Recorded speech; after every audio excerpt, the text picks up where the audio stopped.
India market invest মাইন্ডসেটে আপনাদের স্বাগত। যা চ্যানেল নতুন এসেছেন তাদের করলো প্লিজ চ্যানেলটাকে সাবস্ক্রাইব করবেন, লাইক করবেন, বেল আইকনটা প্রেস করবেন, তার সাথে অল বাটনটা প্রেস করবেন, নোটিফিকেশন সঙ্গে সঙ্গে আপনাদের কাছে গিয়ে পৌঁছাবে। রিনিউয়েবল সেক্টরের একটা ভালো কোম্পানি, যে কোম্পানিটা আজকের দিনে দেখলে দেখা যাবে প্রায় 9% মতন একটা ভালো আপসাইড মুভমেন্ট দেখিয়েছে, যেখানে এই কোম্পানিটার আজকের দিনের রেজাল্ট ডিক্লেয়ার হয়েছে। তো চলুন রেজাল্টটা দেখে নিই, রেজাল্টটা কী করেছে। তার আগে বলবো, দেখুন কোম্পানিটার লাস্ট 5 বছরে 50,000% রিটার্ন দিয়েছে, কিন্তু লাস্ট 1 বছর যদি দেখেন তাহলে দেখলে দেখাবে কোম্পানিটা 52% ডাউনে রয়েছে, এবং হাই থেকে হাই কত মেরেছিল 3,000 থেকে দেখলে দেখাবে কোম্পানিটা এখন 1,000-এ চলছে। তো নিচে আসার পিছনে কারণ কি? প্রথম দিকে কোম্পানি অর্ডার পাচ্ছিল 50, আরামসে ডবল হয়েছে 100, 100টা আরামসে ডবল হয়েছে 200, তো 200টা আরামসে ডবল হয়েছে 400, 400 থেকে 800 কোম্পানির অর্ডার। সেই অর্ডার কিন্তু সেরকমভাবে বাড়ছিল না, যার জন্য কোম্পানির মধ্যে একটা প্রফিট বুকিং দেখা গেছে। তো প্রফিট বুকিং তার সাথে মার্কেটের নিচে নামা, মার্কেটের প্রেশার আরও ভালো কাজ করেছে, যার জন্য কোম্পানিটা কিন্তু একসময় ভালো ব্যাপক রিটার্ন জেনারেট করেছে। এখানে আমরা 5 বছরে দেখলাম যে এতটা ডাউনে আসার পরে, 65% ডাউনে আসার পরেও কোম্পানিটা 50,000% রিটার্ন এখনও শো করছে। তো এই জায়গায় দাঁড়িয়ে বুঝতে পারছেন তো কোম্পানিটা কীরকম রিটার্ন দিয়েছে। রিটার্ন দেওয়ার পিছনে কারণ কিন্তু রিনিউয়েবল এনার্জি। তো চলুন দেখে নিই কোম্পানিটার রেজাল্ট কী করেছে কোয়ার্টার 4-এ। আমরা কোম্পানির কনসোলিডেটেড নাম্বার দেখব। রুপিস কী আছে? রুপিস ইন ল্যাকে রয়েছে। আমরা যদি সিকোয়েন্স দেখি, দেখুন সিকোয়েন্স দেখলে দেখা যাবে যে 31শে মার্চ 24, 12-24, মার্চ 25, সিকোয়েন্স একদম ঠিকঠাক আছে। আমরা যদি ইনকাম দেখি, তো টোটাল ইনকাম দেখলে দেখা যাবে কোম্পানি 1 বছর আগে কী করেছে। দেখুন 1 বছর আগে কোম্পানি 27,535, আগের কোয়ার্টারে 36,412, এই কোয়ার্টারে 48,143। তো এখানে দেখলে দেখা যাবে কোম্পানির ইনকাম ইয়ারলি কোয়ার্টারলি ব্যাপক বেড়েছে। তো এবার আমরা কি দেখব? খরচা।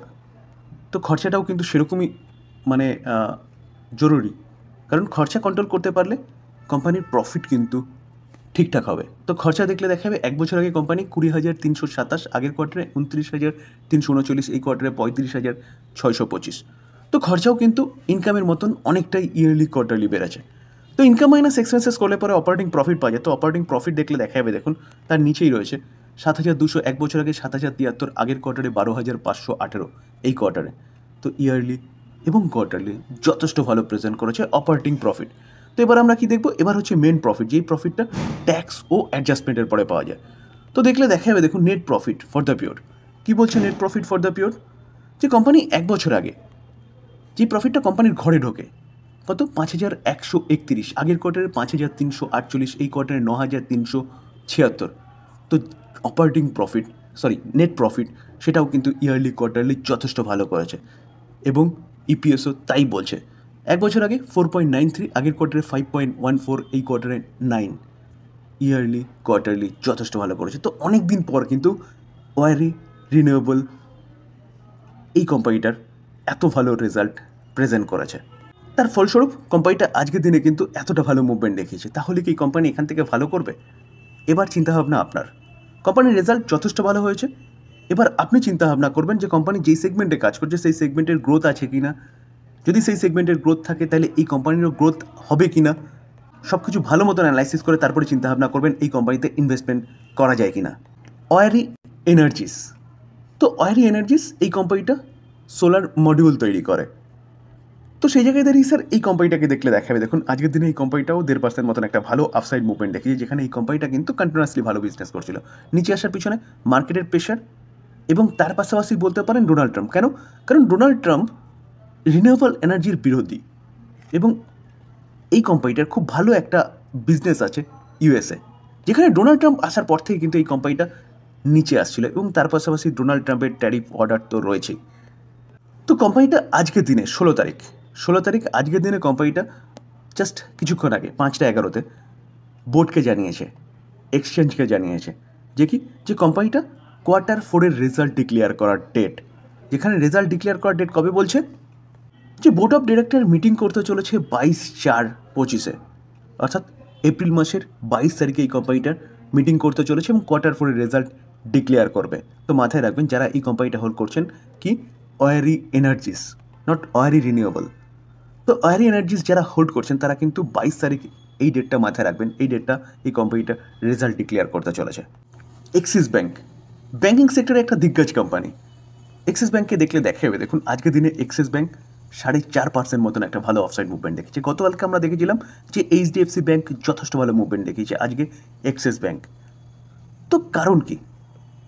দেখুন ইন্টারেস্ট রেট কাট হচ্ছে, আরবিআই ইন্টারেস্ট রেট কাট করছে, রেপো রেট কাট করছে। তো রেপো রেট কাট করা মানে কিন্তু ব্যাঙ্কগুলো তার এফডি এবং সেভিংস অ্যাকাউন্টের ইন্টারেস্ট রেট কাট করবে।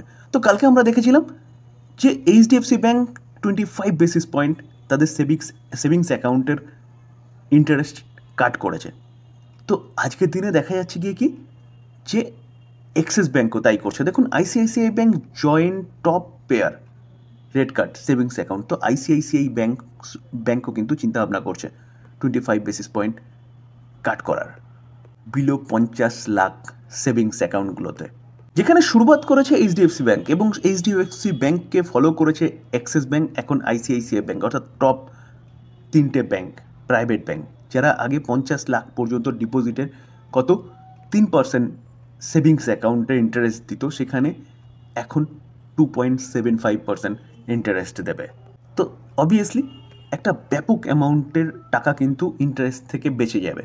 তো এই কারণেই আজকের দিনে এক্সিস ব্যাঙ্ক এতটা ভালো মুভমেন্ট দেখিয়েছে এবং আইসিআইসিআই ব্যাঙ্কও কিন্তু সেই পথেই এগোচ্ছে। এমআরএফ একটা টায়ার কোম্পানি, যে কোম্পানিটা কোনোদিনও স্প্লিট এবং বোনাস দেয়নি, তার জন্য কিন্তু কোম্পানিটার শেয়ারের প্রাইস দেখুন 1,24,665। দেখুন বোনাস স্প্লিট এটা ম্যান্ডেটরি নয়, কোম্পানিগুলো দেয় কেন?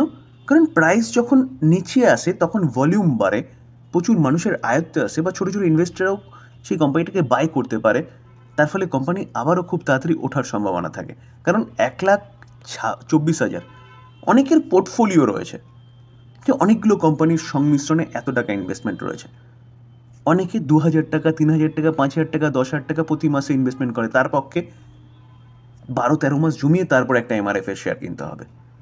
তো সেই জায়গায় এদের সে স্প্লিট বোনাস দেয়, এটা কোনো ম্যান্ডেটরি নয়, ব্যাপার নয়, কোম্পানি দিতে পারে। দেয় কেন? কারণ লিকুইডিটি বাড়ার জন্যে। তো এই জায়গায় এই কোম্পানি কোনোদিনও দেয়নি বলে প্রাইস এত রয়েছে। তো কোম্পানিটা আজকের দিনে দেখলে দেখাবে 1.5% মতন মুভমেন্ট দেখিয়েছে। আমরা দেখেছিলাম রেসিপ্রোকাল ট্যারিফের ওপর ইউএস গভর্নমেন্ট কী করেছে, যে ট্যাক্স, সেই ট্যাক্সটাকে উঠিয়ে দিয়েছে, অর্থাৎ 90 ডেজের জন্য পজ করেছে।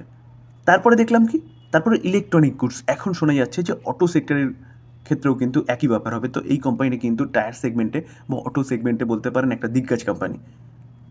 তো এই জন্য এই কোম্পানিটা আজকের দিনে এতটা ভালো মুভমেন্ট শো করে। শুধু এই কোম্পানি নয়, অটো সেক্টরের প্রতি কটা কোম্পানি গতকালকেও ভালো মুভমেন্ট দেখিয়েছিল, আজকের দিনও কিন্তু ভালো মুভমেন্ট দেখিয়েছে।